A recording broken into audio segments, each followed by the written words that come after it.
World-famous architectural masterpieces like City Hall, the Rose Bowl, and the Castle Green. Beautiful neighborhoods like Bungalow Heaven and Poppy Peak. Institutions like Caltech and the Carnegie Observatories. Historical figures like Jackie and Mac Robinson and Octavia Butler.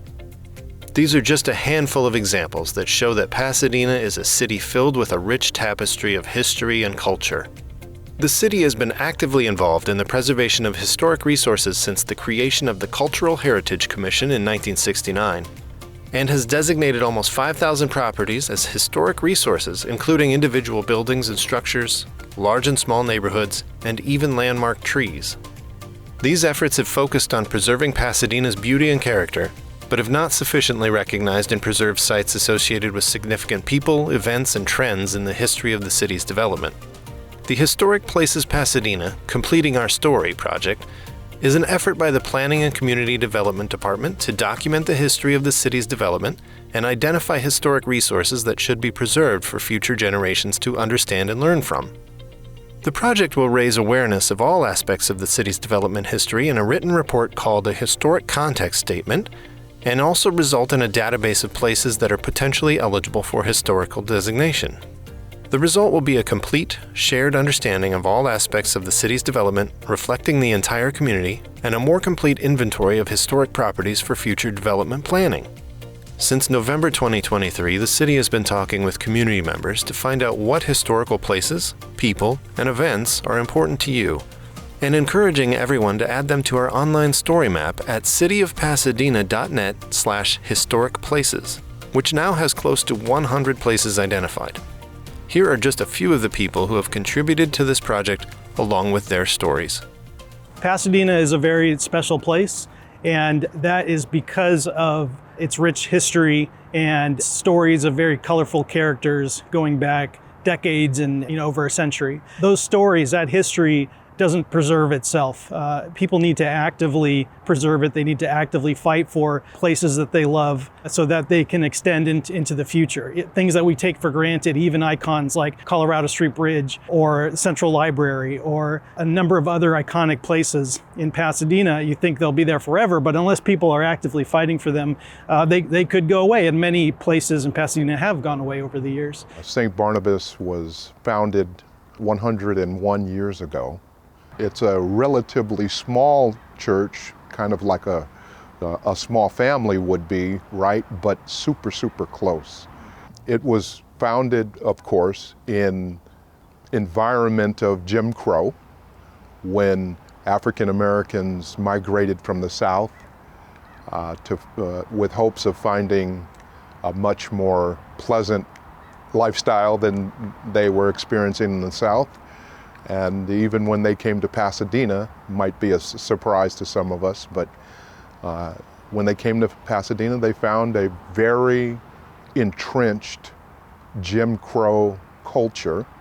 It was All Saints that the original members of St. Barnabas wanted to worship at All Saints, but they were not allowed to because of the color of their skin. So, not to be denied, they met in each other's homes for over, probably 10 years or so. And eventually, the building behind me was built in 1933. And we've been a vital part of this community ever since. And so this is a neighborhood church from which those neighbors comprise a beautiful, diverse mosaic of this neighborhood. Well, the historical significance of this home is that it was built in 1951 by Raymond Harvey, a forgotten hero of the city of Pasadena. He is among the most decorated soldiers in the history of the United States Army. I took a deep dive into the military history of the city and made some remarkable discoveries, including the fact that on December 7th at Pearl Harbor, this city lost 5 sons of Pasadena in the attack on Pearl Harbor. We have 3 Congressional Medal of Honor recipients in the city, 2 of whom are remembered today, Reginald Desiderio the park in Lower Arroyo, and Joe Hayashi, a plaque in his memory at Victory Park. They died in the act that they are remembered for, in saving other lives of service members that they were in combat with. Raymond Harvey received the Congressional Medal of Honor for his service in Korea. And after he came home to Pasadena, he was a Grand Marshal of the Rose Parade in 1952. We remember historic buildings and places, but it's more than just the buildings, it's more than the edifices, it's the people. And in the case of Raymond Harvey, it's both the person and the structure. My late partner, Dr. Virginia Uribe, founded the nation's first public school dropout prevention and suicide prevention program for LGBTQ students at Fairfax High School in the Los Angeles Unified School District. And that is her claim to fame. Our whole life became Project 10, helping educators to understand that these students too should have a right to full access to all educational and extracurricular activities, which they did not. What Virginia Uribe went on to do is not only did she develop this handbook and conduct professional development courses, but she was being invited to speak all over the country to community groups, education groups, and she also created a scholarship program. She grew up in the hills here in the San Rafael Hills, and she hardly ever left Pasadena. When she ultimately did marry, and she started her career at Marshall High School. Virginia's work impacted the Pasadena area and surrounding areas in a big way. They all knew about Project 10. And her materials went out, and she did workshops, she met with educators, she provided, not only did she do workshops, but she and I together provided resources. We were the point people for the entire country. If you drive down Sunset Avenue, it looks like an ordinary street. Most of the homes that are here on Sunset were built between 1880 and 1932. And so you find this wide variety of architecture. You find the traditional colonials and the gingerbread Victorians, the folk Victorians, the California bungalows, the craftsmen's, the Spanish. It has such extraordinary people. Upton St. Clair, who had such a big influence on politics and unions and all of that. You know, we have Annabelle Colby, who was actually part of this mass exodus of immigration from Canada to the United States. And by her writing about the city of Pasadena and telling them how great it was, you know, it inspired more people to come during that time period.